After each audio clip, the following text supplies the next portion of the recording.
गुरुजनों, समादरणीय मित्रों, ममतामयी करुणामय माताओं, आपके पावन चरण कमलों में मेरा सादर शीश नमन, सादर प्रणाम, सादर अभिवादन, का हार्दिक अभिनंदन है, स्वागत है। के कथा व्यास माननीय गुरु जी श्री रामवेद साहू जी और कथा व्यास पूज्य चरण पवन चरण करता हूँ। इस प्रकार के आदरणीय संचालक श्री पटेल जी के प्रति मंगल कामना करता हूँ। वे तीर्थाटन करके आए हुए हैं और उन्होंने बड़ा पुण्य लाभ प्राप्त किया है और राम कथा के माध्यम से उनका जो पुण्य है हम तक भी पहुंच रहा है और ये बहुत ही सौभाग्य की बात है। निरंतर राम कथा रूपी गंगा में हम लोग अवगाहन और अपने जीवन को धन्य धन्य कृत्य कर रहे हैं। लंका कांड की कथा कुछ दिनों से गतिमान है और विभिन्न विद्वानों के श्रीमुख से विभिन्न राम कथा का आस्वादन हम सब लोग हैं। आज में मेघनाद का महापुराण, मेघनाद के संबंध में हम सब लोग जानते हैं। अतुलित योद्धा था वो लंका का और अपने पिता का बहुत प्रिय पुत्र था। पिता उस पर गर्व करता था और पिता तो यही कहता था कि कुंभकर्ण संबंध मम सुत प्रसिद्ध शुक्रार, सुत प्रसिद्ध सक्रार, इंद्र को भी जीत लेने वाला मेरा पुत्र मेघनाद, ऐसा कहकर अपने पुत्र पर गर्व करता था रावण। जो काम रावण नहीं कर सका, स्वर्ग तो स्वर्ग गया, स्वर्ग जाने पर अवतर तो होता ही था, वहां भयभीत होते थे वहां के लोग।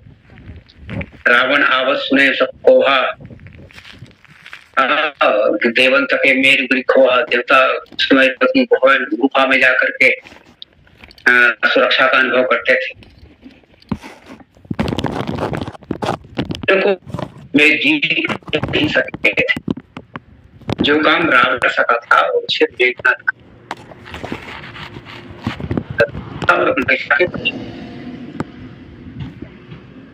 योद्धा कहना चाहिए लंका का। और युद्ध कला में सभी तरह से निष्णात, कई तरह की युद्ध कला जानता था। मायावी था। मेघनाद माया में रथ चढ़ गए आकाश, ऐसा युद्ध करता था वो। गोस्वामी जी महाराज उसकी युद्ध कला का वर्णन करते हैं।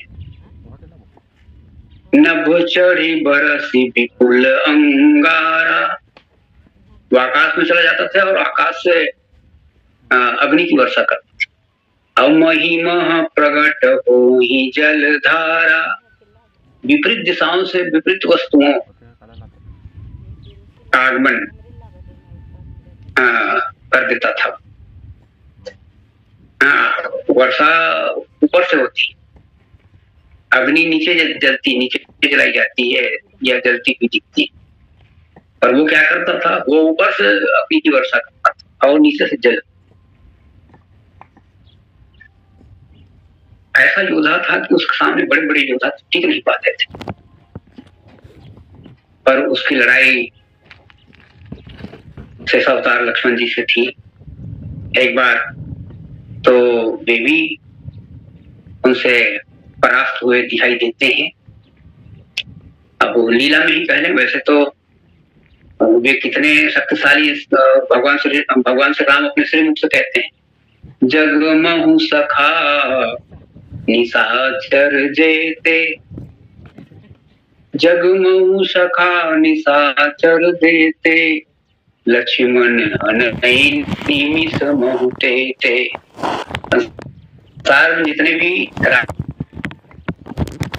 राम ने कहा इस संसार भी राक्षस हैं, वो एक निमिष में गिर जा सकते हैं।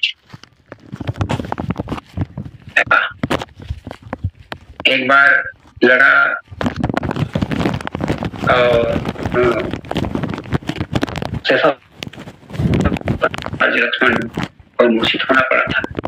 अब दूसरी बार वो सम्रांगण से निकल करके वो चला जाता है यज्ञशाला में, और उसकी यज्ञशाला कैसी थी तो रामचरितमानस में तो उसका उल्लेख नहीं है। अध्यात्म रामायण में बताया गया कि यज्ञशाला तक पहुंचना भी बहुत कठिन था, और 5 दरवाजे, जिसमें एक दरवाजे में सर्प का व्यवधान था, बहुत सारे सर्प वहां पर फाटक के रूप में, सुरक्षा कर्मी के रूप में वहां पर उपस्थित थे। दूसरे दरवाजे में हाथी, तीसरे दरवाजे में अग्नि, चौथे में वायु और 5वें में जल। ये 5 दरवाजा और 5 अवरोध। तो वैसे वहां पर जब विभीषण जी के माध्यम से ये जब रहस्य जब मालूम हुआ तो शेषावतार लक्ष्मण गरुड़ास्त्र का प्रयोग करते हैं, गरुड़ अस्त्र का प्रयोग करते हुए सांपों को समाप्त करते हैं।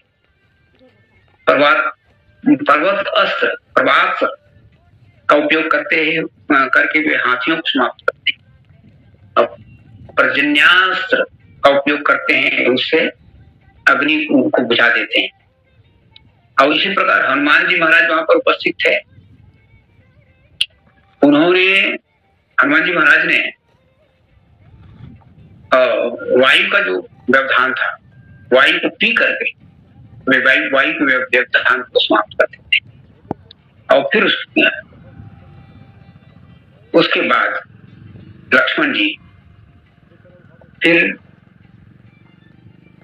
जल के व्यवधान को समाप्त करते हैं। इस तरह जो 5 जो दरवाजे थे और 5 जो व्यवधान थे, उसको समाप्त करने के बाद वहां यज्ञशाला में प्रवेश करते हैं। यहाँ विभीषण मंत्र विचार गोस्वामी जी महाराज लिखते हैं। विभीषण जी तो पल पल की खबर रखते थे कि कौन सी गतिविधि किसके द्वारा संचालित हो रही, और तुरंत अपने गुप्तचरों को भेज करके वो वहां की गतिविधियों का जायजा लेते और फिर तुरंत सूचना देते भगवान। और भगवान राम को उन्होंने सूचना दी, सुनहु नाथ बल अतुल उदारा, मेघनाद मकरैया पावन, फल मायावी देव शतावन। यज्ञ वो करता वो दिख रहा है। यज्ञ कर्म तो बहुत ही पवित्र कर्म है, सात्विक कर्म है। पर विभीषण जी ने बताया कि वो जो यज्ञ कर रहा है वो सात्विक है। वो कैसा यज्ञ है? मेघनाद मख करैया पावन, अपावन यज्ञ। उसके द्वारा जो यज्ञ संपन्न हो रहे हैं उसकी 2-3 विशेषताएं बताई गई। माने उसकी चेष्टा, उसका जो स्वभाव, जो मेघनाथ का जो स्वभाव है उसको बताया गया। मेघनाथ कैसा है इसको भी बताया गया। मेघनाद मख करैया पावन, खल मायावी देव शतावन। वो जो यज्ञ हो रहा है वो देवताओं को सताने के लिए यज्ञ हो रहा है। वैसे होता क्या है, जो यज्ञ होता है वो देवताओं को प्रसन्न करने के लिए ही होता है। हम देवता हम यज्ञ करें, देवताओं को प्रसन्न करें, देवताओं की कामना हम पूर्ण करें और हमारी कामना देवता पूर्ण करें। श्रीमद् भगवद गीता में इसे इसी ढंग से बताया गया, देवान भाव्यत अनेन ते देवाः भाव्यन्तु वः परस्पर भावन्त श्रेय परमाप्यस्थ। भगवान ब्रह्मा ने तो यही कहा मनुष्यों से कि आप लोग यज्ञ करो, यज्ञ के माध्यम से देवताओं को प्रसन्न करो, और देवता प्रसन्न जब हो जाएंगे तो तुम्हारी मनोकामना करेंगे। पर वो जो यज्ञ कर रहा था वो खल माया देव शतावन, वो जो खल है, खल का तात्पर्य है खल भी, खल के बारे में खल शब्द का विश्लेषण करते हुए विद्वानों ने कहा खल जो शब्द है वो दो शब्दों के माध्यम से प्रकट होता है। एक शब्द है विशिख, विशिख शब्द का ख लिया गया और व्याल शब्द का ल लिया गया। व्याल माने सर्प माने काल समझिए, और विशिख माने बाण, दोनों ही चोट करने वाले, दोनों ही मृत्यु को प्रदान करने वाले। तो ये जो खल अर्थात उस प्रति जो लोग होते हैं वे कष्टदायक ही होते हैं, भले ही वे अच्छा काम करते भी दिखते हैं। तो स्वामी महाराज कहते हैं कि वो अच्छा तो काम कर रहा है, वो यज्ञ तो कर रहा है। खलऊ करई भल, खलऊ करई भल पाए सुसंग मिटई न मलिन कुभाव। इस अच्छे कार्य के पीछे उसका जो उद्देश्य है वो बहुत ही गलत उद्देश्य है। वो सद्गुणों को समाप्त कर देना चाहता है। यदि कोई यज्ञ, कोई ऐसा कार्य, कोई अनुष्ठान ऐसा हो जिससे दुर्गुण समाप्त हो, विकार समाप्त हो, तो समझ में आता है कि भाई वो अच्छा है यज्ञ। अब यज्ञ भावना से जो बातें की जाती, जो कार्य किया जाता है उससे सद्गुणों को बल मिलता है, पर वो सद्गुणों को समाप्त करने के लिए, अच्छाई को समाप्त करने के लिए, सकारात्मकता हमारे जीवन में उसको समाप्त करने के लिए वो यज्ञ कर रहा है। तो विभूषण जी बताए, मेघनाथ मख करई पावन खल मायावी देव शता। मायावी खल है, वो मायावी है और देवताओं को सताने वाला है। ये तीन विशेषण।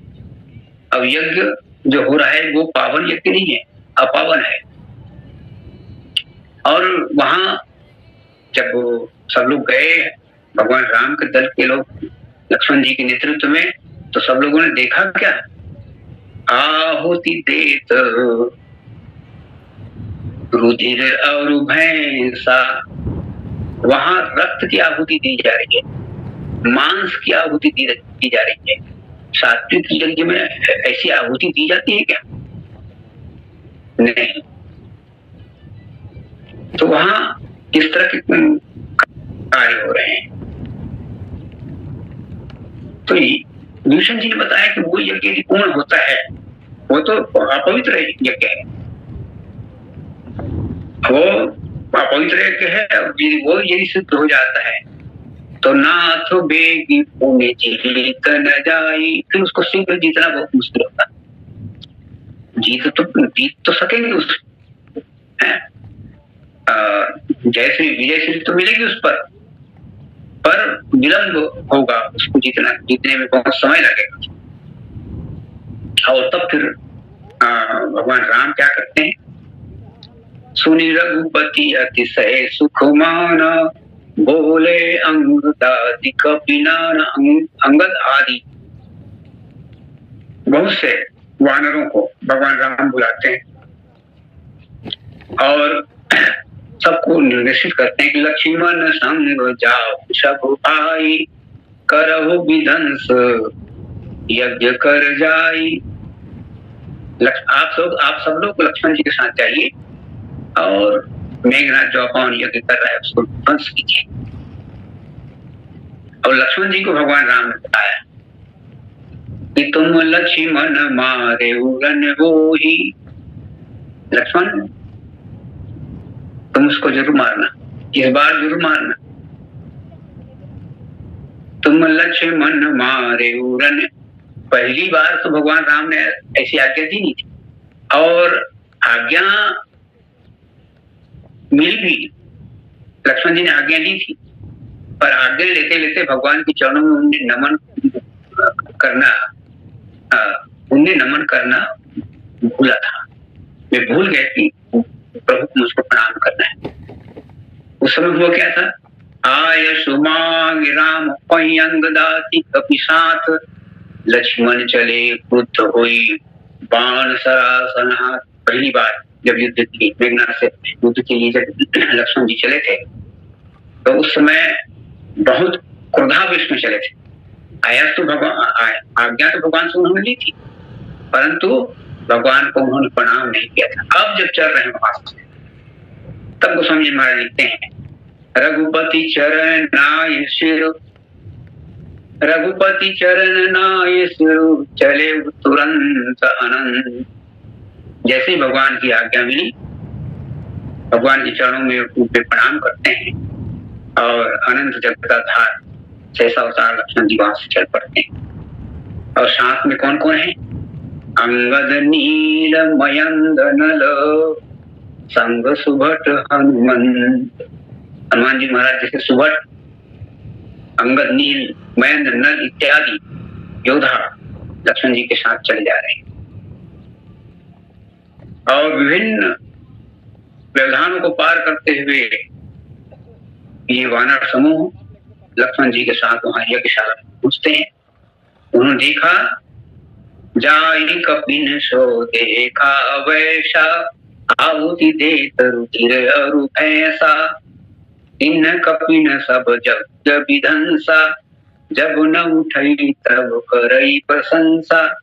जाके वानरों ने यज्ञ को विध्वंस कर दिया और उसकी बड़ी प्रशंसा की, पर वो उठ नहीं रहा है, अपने स्थान से नहीं उठ रहा है। अभी भी उसको विश्वास है कि वो अपना यज्ञ पूरा कर लेगा, वो उठ नहीं रहा है।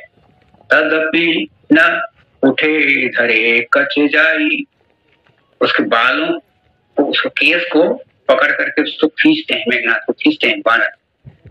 लात निहति हति चले पराय, और लात पूंछों से उसको प्रहार भी करते हैं। लय त्रिशूल धावा कपि भागे, और तब वो क्रोधित होकर के त्रिशूल लेकर के वानरों को दौड़ पड़ता है। आए जहाँ रामानुज आगे, लक्ष्मण जी के सन्मुख वो पहुंच जाता है। और प्रभु कह छाड़ शिशूल प्रचंडा, सरहति कृत्य अनंत जुग खंडा। वो आते ही प्रभु कह छाड़ शिशूल प्रचंडा, प्रचंड शूल का प्रयोग वो लक्ष्मण जी के ऊपर करता है। और सरहति कृत्य अनंत जुग खंडा, तुरंत बाण संधानते हैं लक्ष्मण जी, और उसके शूल को विभिन्न टुकड़ों में विभाजित कर देते हैं। कहाँ चली गए रे? जी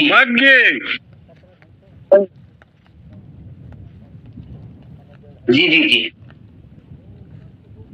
देखी अजय रिपुडर पे कीसा, परम क्रुद्ध तव भयउ अहिषा। यहाँ पर परिचय दे रहे हैं प्रहलाद जी का। उनको अहिष की संज्ञा थी, और सचमुच में वे शेष अवतार हैं।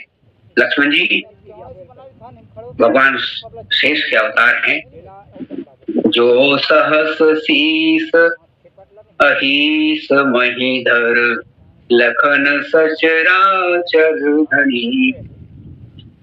और जिनके लिए कहा गया, ब्रह्मांड भुवन विराज जाके, एक एक सिर जिमि रज कणि। एक ब्रह्मांड जो है भगवान शेष के सिर पर धूल के कण की तरह विराज।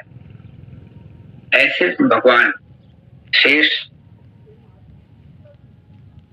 परम क्रुद्ध तब भयो अहिषा, खूब बहुत जोर से क्रोधित होते हैं और मन ही मन सोचते हैं, लक्ष्मण लक्ष्मण जी सोच रहे मनी मन, लक्ष्मण मन अस मंत्र दृढ़ावा, यही पापी मैं बहुत खेलावा, असोम सुमरि कौशला तीस प्रतापा, सरसंधान किन्न करिदापा। भगवान श्री राम के प्रताप का स्मरण वहां पर लक्ष्मण जी करते हैं। भक्त लोग कभी बिना भगवान के प्रताप के कोई काम ही नहीं करते।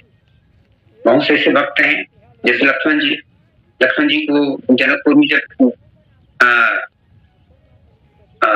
लक्ष्मण जी जब वहां पर कोशिश करते हुए दिखते हैं जनकपुर में,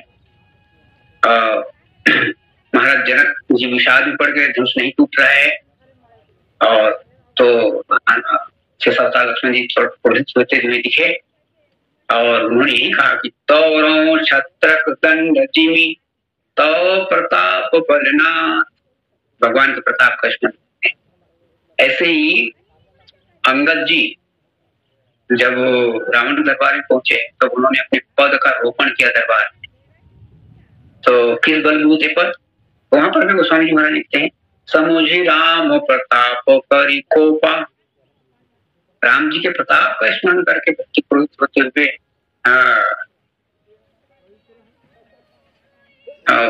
अंगद जी वहां पर रावण के दरबार में अपने पद का रोपण करते थे। तो ऐसे ही यहाँ पर भी सुमरि कौशलाधीश प्रतापा, सरसंधान किन्न करिदापा।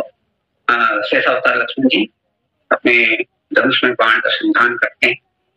अछोड़ा बाण माचूर लगा, छाड़ा ये छोड़ देते हैं, अब धनुष में बाण संधान करके छोड़ते हैं, और उस बाण के लगते ही मेघनाद मृत्यु की शैया में सोने लग जाता है। गोस्वामी जी महाराज लिखते हैं, मरती बार कपट सब त्यागा, सभी प्रकार के कपट वो जानता है कि अब मेरा कपट नहीं चलेगा, मेरी माया चलेगी नहीं, मैं बहुत त्यागी हूं, पर माया नाथ समक्ष मेरी माया समस्त प्रकार के कपट का परित्याग करता है। अब ये दोहा है जिसमें गोस्वामी जी महाराज ने कहा कि वो मरते समय, मेघनाद मरते समय लक्ष्मण जी का नाम लेता है, या ऐसा पहले वो युद्ध के उत्साह में डूबा हुआ, वो अभी भी मरते समय भी रामानुज अर्थात लक्ष्मण जी को और राम जी को दोनों को चुनौती भरे शब्दों में ललकारता है। रामानुज कहो, लक्ष्मण कहाँ है, राम कहाँ है, अस कही छाड़ सी प्राण, ऐसा कहते हुए उसने अपने प्राण को कटा। अब इधर धन्य धन्य तब जननी कह अंगद हनुमान, हनुमान जी और अंगद जी वहां पर उपस्थित हैं, और उन्होंने धन्य धन्य तब जननी, मेघनाथ जी की माता मंदोदरी को उन्होंने धन्य धन्य कहा। अब आइए इस पर थोड़ी चर्चा करें। तो ये मेघनाद अंतिम समय में लक्ष्मण जी का नाम क्यों लेता है, और इसको भगवान या शेषावतार जी लक्ष्मण किस रूप में लेते हैं?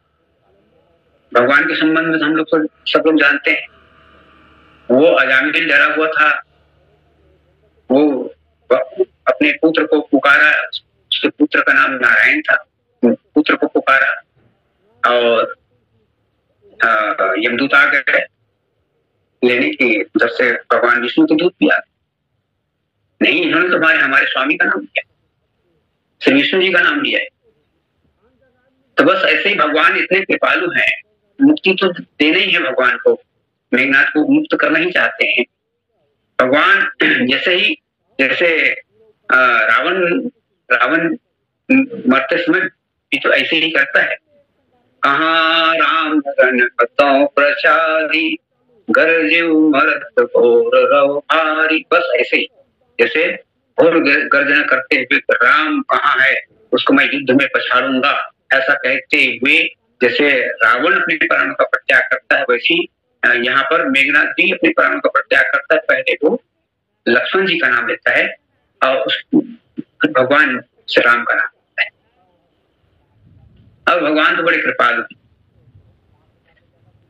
और उनकी कृपालुता कैसी है, वे कैसे बहुत कोमल हृदय के हैं और वे क्या सोच लेते हैं, वे ये सोच लेते हैं कि भाई एक भाव ये भी है, ये वैर भाव से मेरा स्मरण करता है।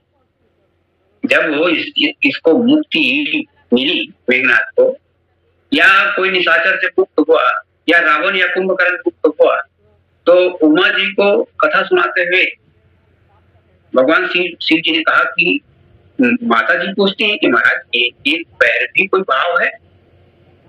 आप जैसे कह रहे हैं उमा राम चित्त करुणा कर वैर भाव सुमिरत मोहिनी शिचर, ऐसा कह रहे हैं, आप बता रहे हैं कि वैर भी कोई भाव है। अभी तक तो भाव ये देखे गए हैं कि दास सख्य वात्सल्य मधुर शांति, ये 5 भाव भक्ति तो विख्यात है, पर ये कौन सा भाव है? और ये भाव है तो किस शास्त्र का है? तो भगवान ने कहा ये तो केवल ये जो वैर भाव है ये तो केवल भगवान के कृपा शास्त्र में ही है और कहीं मिलने वाला नहीं है। और वैर भाव से भी कोई भगवान के पास जाता है तो भी उसकी मुक्ति होती है। जाकर नाम अमृत मुख आवा अधमऊ पुत होई शितु गावा। 14,000 राक्षस थे खरदूषण प्रसादी, बस राम जी का नाम ले लेकर सब मुक्त हो गए। राम राम राम राम कही तन तजही पावई पद निर्वाण। अब इस राम को, चाहे राम कहाँ है मैं उससे युद्ध करूंगा, लक्ष्मण कहाँ है मैं उससे युद्ध करूंगा, ऐसा भी कोई कह करके भगवान का नाम देता है तो भी ये दुश्मनी के भाव से ईश्वर का स्मरण कर रहा है तो भी उसकी मुक्ति निश्चित है। गोस्वामी महाराज कहते हैं 14,000 राक्षस राम राम कहते हुए मुक्त हो गए। भगवान राम ने सबको अपना स्वरूप दे दिया। सभी जीव तो भगवान के ही स्वरूप है, ईश्वर जीव अविनाशी स्वरूप है, परंतु उनको प्रत्यक्ष दिखाया कि मैं और तुम अलग नहीं है। सब मम प्रिय सब मम पूजाए, तो उसको तो सबसे श्रेय है। तो राम राम कही तन तजहि पावई पद निर्वाण करु पाए कुमारे क्षण मई कृपा निधान। तो जिस प्रकार खरदूषण इत्यादि को मुक्ति मिली, सबके सब निर्वाण प्राप्त करते हैं, वैसे ही मेघनाथ भी निर्वाण को प्राप्त करता है। रामानुज कह राम कह, हाँ, ऐसा कहकर के वो अपनी वीरता का प्रदर्शन करता हुआ दिखाई देता है और वो ललकारते भी तो दिखते जरूर है, पर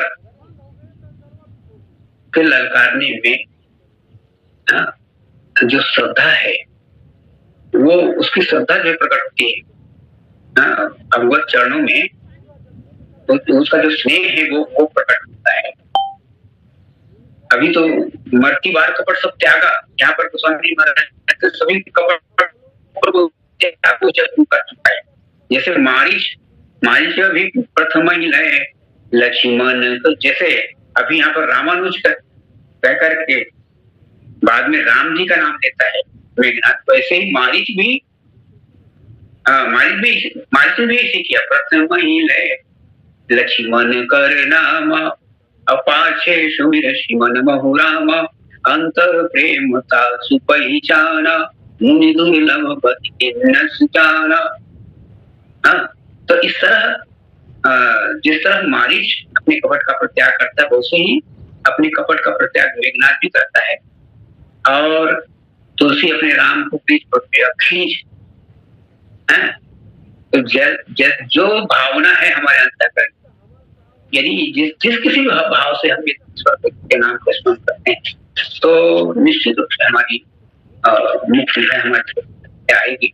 अब इस बात का अनुभव शास्त्रों ने हमें कराया है, विद्वानों ने हमें कराया है। तो लक्ष्मण जी का नाम उन्होंने क्यों लिया, मेघनाथ ने पहले लक्ष्मण जी का नाम क्यों लिया, तो इस संबंध में विद्वानों ने कहा कि लक्ष्मण जी जीवाचार्य, जीवों के आचार्य, जीवों के आचार्य माने जीवों के गुरुदेव भगवान है। और ये कहा गया है शास्त्रों में कि गुरु बिन भव निधि तरई न कोई। ये यदि मुक्ति कोई चाह रहा है, निर्वाण की कोई आकांक्षा है, तो गुरु जी को याद करना ही होगा। और इसलिए वो गुरु जी के चरणों में शरणापन्न होता है और भगवान राम के नाम को स्मरण करते हुए वो मुक्ति को प्राप्त करता है। अच्छा, और दूसरा भाव ये है कि एक बार इन्होंने वीरघातनी नाम की शक्ति का प्रयोग लक्ष्मण जी को किया था। और तब अब मुक्ति की बेला है, अब चली चला की बेला है, चलना है, इस संसार से विदा होना है।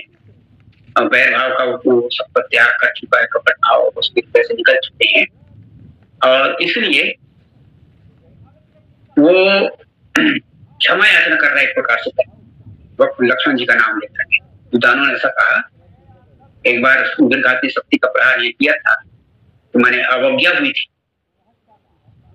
इसलिए क्षमा प्रार्थी, मैं क्षमा प्रार्थी, ऐसा उसके मन में भाव है। और इसलिए राम अनुज का, अब कह नहीं कहेंगे, कह देंगे तो इस बात की पुष्टि हो जाएगी। रामानुज कह ऐसा कहेंगे तो रामानुज कहाँ है, ऐसा हो।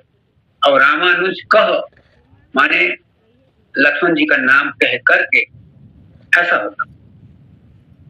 तो धन्य धन्य तब जननी कह अंगद हनुमान। माता को, मंदोदरी को धन्य धन्य कहा। अब मंदोदरी माँ को धन्य धन्य क्यों कहा?